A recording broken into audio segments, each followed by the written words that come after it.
ಸ್ಫೋಟದಲ್ಲಿ ಪಾಕಿಸ್ತಾನದ 10 ಸೈನಿಕರು ಸಾವನ್ನಪ್ಪಿದ್ದಾರೆ. ಸ್ಫೋಟದಲ್ಲಿ ಪಾಕ್ ಸೇನಾ ವಾಹನ ಕೂಡ ಭಸ್ಮ ಆಗಿದೆ.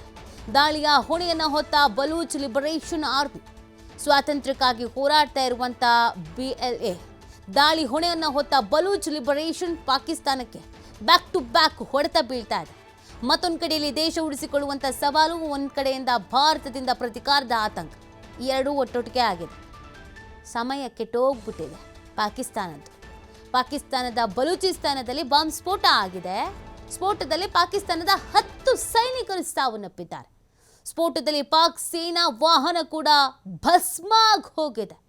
ಇನ್ನು ಈ ದಾಳಿಯ ಹೊಣೆಯನ್ನ ಬಲೂಚ್ ಲಿಬರೇಷನ್ ಆರ್ಮಿ ಹೊತ್ಕೊಂಡಿದೆ. ನಾವೇ ಮಾಡಿದ್ದು ಅಂತ ಸ್ವಾತಂತ್ರ್ಯಕ್ಕಾಗಿ ಹೋರಾಡ್ತಾ ಇದೆ BLA.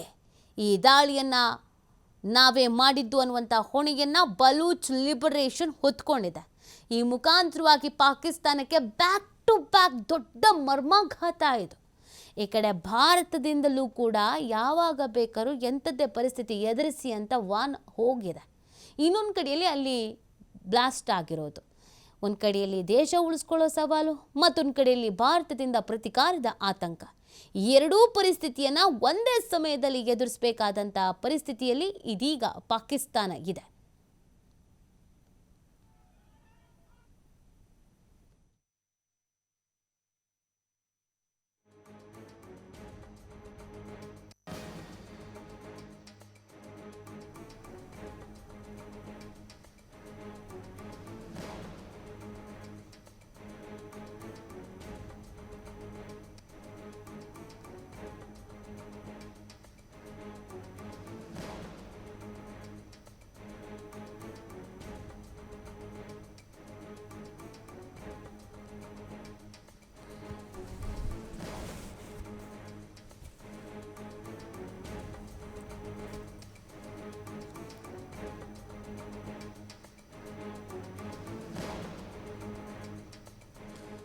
ನೋಡಿ, ಇಂಡೋ ಪಾಕ್ ಯುದ್ಧ ಅಂತ